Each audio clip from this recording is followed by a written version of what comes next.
Hello, we are back, and through the magic of technology, we have Ruby here as well as her two presenters or her two panelists.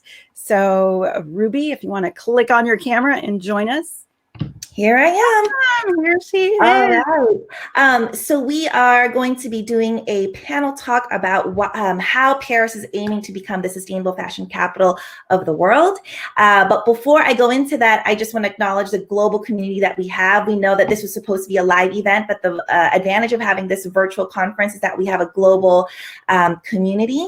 I mentioned earlier that I represented, both California and Paris, but I didn't get to mention that I'm born in the Philippines, so I'm representing Philippines as well.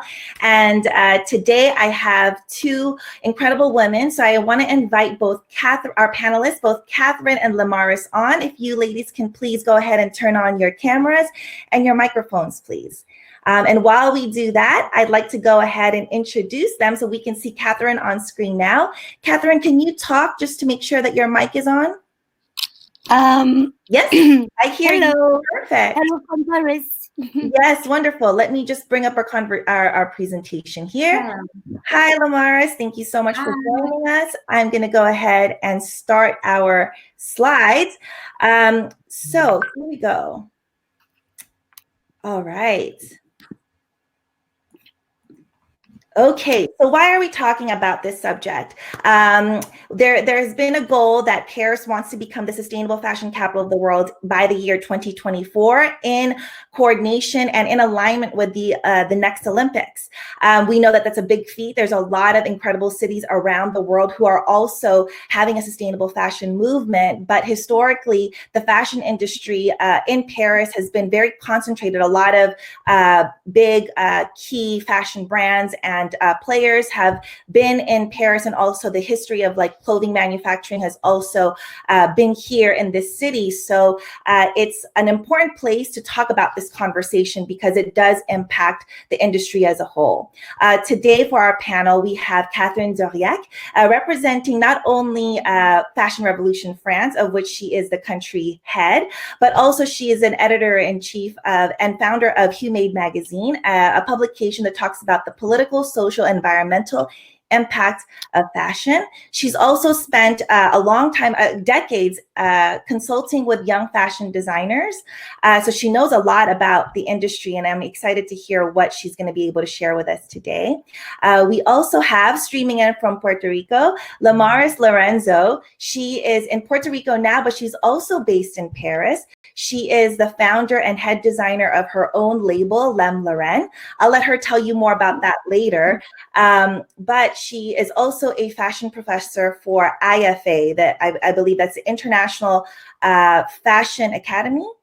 Yes, perfect, of France, where she does teach young designers about sustainability. So let's see here that there they are.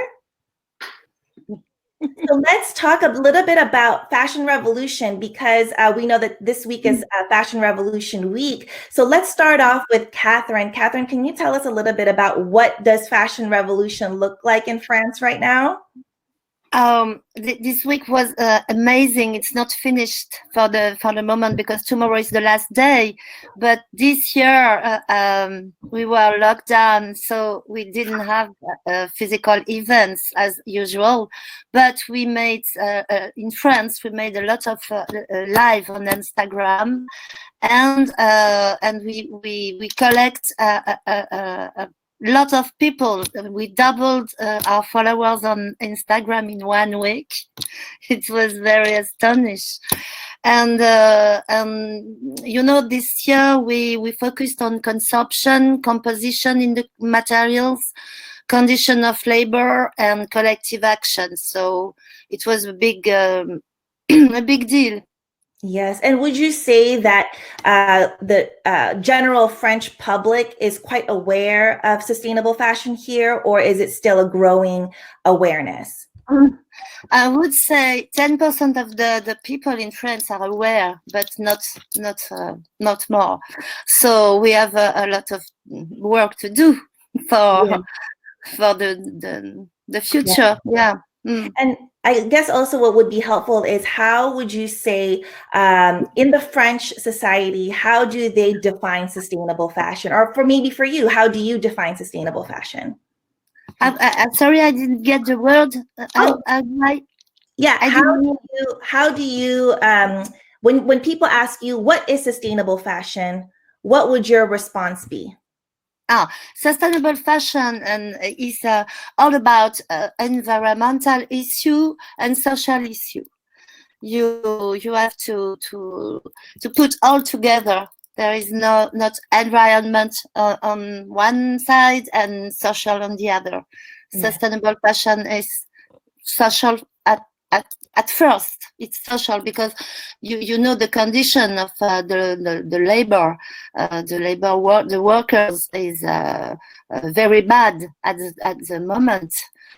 Because the big brands canceled their orders. Sorry for my English. No, perfect. In Bangladesh, in India, in Africa, there is a lot of people that are starving now. So because they didn't get paid for 1 month. So yeah. we have to be aware of that here, and we have to support them. Yes, wonderful. And Lamaris, maybe this could be a good time for you to tell us a little bit more about your brand and your approach to creating fashion. Thank you very much, Ruby. Hello, everyone. My name is Lamaris. I'm currently in Puerto Rico. So I've been working in my brand for more than 10 years. And I changed completely the way I used to work in my fashion brand. So now it calls Lem Lauren. So we bring more awareness about what is sustainable in clothes, you know, and all the process to make clothing as well. And Lem Lauren, based in women's wear, who brings who empowers well the idea of sustainability and craftsmanship in each design. Fantastic, thank you.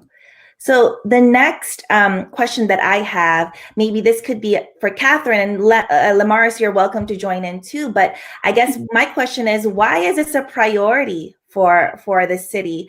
Because it's not just a fashion industry thing. This was something that has also been in partnership with the city of Paris. As far as I know, 2 years ago, there was a legislation that passed that now requires businesses to participate in the circular economy. So I think that's one reason why becoming a sustainable fashion capital is now a big importance. But in your perspective, why is this a priority for this city?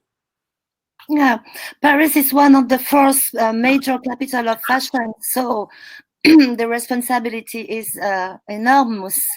We have a lot of law on the go in France, and for the devoir de vigilance, la loi sur le devoir de vigilance, par exemple. I don't know in English. Okay. I can translate for you. So there is a law that's been passed. I don't know in English. Yes, it's a French law, the first law in the world je vais le dire en français parce que je n'y arrive pas. Je peux traduire pour vous. Allez-y. Alors, la loi sur le devoir de vigilance est une première loi internationale qui impose aux entreprises de plus de 5000 employés sur le sol français à déclarer leur activité et leur RSE. Ok, en gros, c'est ça. Bon, c'est une loi contraignante, mais qui n'est pas contraignante financièrement pour l'instant. Donc voilà, on a quand même beaucoup de progrès à faire. On the other side, you want to translate for the audience? Let me go ahead and translate for the global audience. So as Catherine said, France is one of the first countries to implement this legislation. So that's why policy and legislation is important. So stick around later for Sandra's panel. But this is a legislation that was passed here in France, and it was one of the first countries to do so, which is why now businesses are required to participate in sustainability in some way or shape or form. But of course, even with this law, even if they are obliged to participate in things like the circular economy, there is still a lot of work to be done. Yeah, yes. So in the other part, the mayor of Paris, Anne Hidalgo, is focusing on sustainable projects for a city. So maybe everybody will go in this Yes. path. Yeah. And we hope we have an organization here which is called Paris Good Fashion. Mm-hmm. Yes. Yeah. But they are quiet for the moment. I don't. Yeah. Everybody is locked down, so they don't have the mission is very is to develop this sustainable fashion in Paris, but we are locked down, so we still attending. Yeah, so I think you bring up a good point, and that the sustainable fashion movement isn't just limited to the fashion industry. It really has to be a partnership between so many different stakeholders, including our cities, our governments, businesses, and our everyday consumers. So I think that is a good point to be had, because when you are a city and you want to become a sustainable city, you need to collaborate with your governments to create these policies to make sure that everyone is on the same page. So fantastic. Lamaris, I'd love to ask you, with this goal, I know you're in Puerto Rico right now, but you are based in Paris most of the time. Can you tell us about what you're doing personally to contribute to this goal of making Paris a sustainable fashion capital? Great. So currently I'm a fashion professor.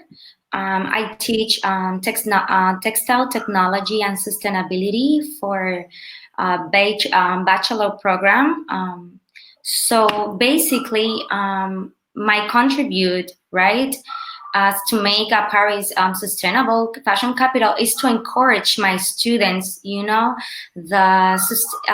bring awareness in a sustainable way, in which in my classes, I mix art and fashion and how we can develop, with sustainable pieces. For example, we have to work of what we have right now. We don't need to buy more stuff. How can we create new garments, new fashion through sustainable process. Also, I encourage to make how to bring innovation through materials, because innovation, it's part of what we need right now. We have to bring innovation in our materials, in our creative process, to bring awareness and to create less impact in social and also in political and because sustainable fashion, it's like Catherine said, it's not just only fashion. We have to create, we have to understand what is sustainability, and we have to understand as well as students, as a fashion leaders, how the fashion industry works to make more awareness through innovations. So basically, this is my, this is one of the part that I bring to my students. Great. Yeah. And actually that brings us to the next question that I'd love for both of you to answer, but maybe Catherine can begin this time. Because Catherine, you have also advised many designers in their careers. What do you think the next generation of fashion designers and professionals need to know in order to change the industry, to make it more sustainable? Maybe you could also address new careers that this priority of sustainability can now bring, because now maybe before there was demand for more fashion PR, fashion merchandising, but now maybe there's new room for different types of career related to sustainability. So what would you tell the next generation? Oh, the next generations, they know what they want. I think they want a better world, and that's not the world we are giving to them now. So I think new, yes, you say new métiers, Yes. Me too. New crafts and new careers. Yes, new careers. Sorry, new careers. I think there will be a lot of progress in the zero déchet, zero waste couture with the new 3D modelizing. I know IFA has got a new laboratory in this. I know very well IFA because they are part of Fashion Revolution France. I don't know Lemis, but we will meet certainly, and I visited this laboratoire, and it's very nice and technological, and this new way of cutting materials in order to evite waste is very important. And I think recycle materials will be very important, and natural fibers also. So new careers we will see. We will see. I hope to see to be astonished. Yes, wonderful. And what about you, Lamaris? I know that you get to see a lot of students, and we're going to be wrapping up soon. Yeah. But I'd love to just get a last thing from Lamaris. Yeah, fantastic. So basically, I think my mission and it's not just only as a professor. It's not just only share knowledge. It's about as well to make to make fashion to bring through ourselves our like fashion leaders. We have to be fashion leaders instead of just only sharing knowledge, because we have to create conscious and responsible about our actions. So for young generations and designers, we have to, like Catherine said, reuse as well, recycle, but also we have to create communities to expand our knowledge and create organizations to bring awareness in our fashion industry. Also, we have to, what about at the end of the product, what we're gonna do after the product ends. So we have to think about that. We only think about, I bought this, but what happened after the product ends? So that's, for me, it's one of the things that we have to start thinking. Well, how about once the product ends? So we have to reuse, we have to recycle, we have to create new materials. Also, we have to create community. We have to bond our knowledge with other people to connect. And that's how we have to do. And also, it's a lot of things that we have to do, but we are on the way. The thing is that we can't stop. Yeah, fantastic. I wanted to say one more thing. We have not only we have to rethink the fashion, but we have to rethink the retail and the way we are selling the clothes in the future. Wonderful. So I think from what I'm getting from you, that there are some new opportunities in zero waste, in the supply chain, in the retail process, as well as a circular economy. So if you're a fashion professional of the next generation, look into those keywords, because there is going to be a lot of opportunities in demand for your knowledge and your skill. Thank you both, Catherine and Lamaris, for joining us for this panel. If you want to learn more about their work, you can follow them, their movement on Fashion Revolution France, as well as at Lem Lorraine. And if you want to continue following our movement, of course, you can follow us at SFSFWI. And now we're going to log off and give room to the next panel hosted by Marielle Humpa on activating communities. And it's about digital activism to then mobilize sustainability. Thank you all so much. And we'll see you again later. Bye. Bye. Bye-bye.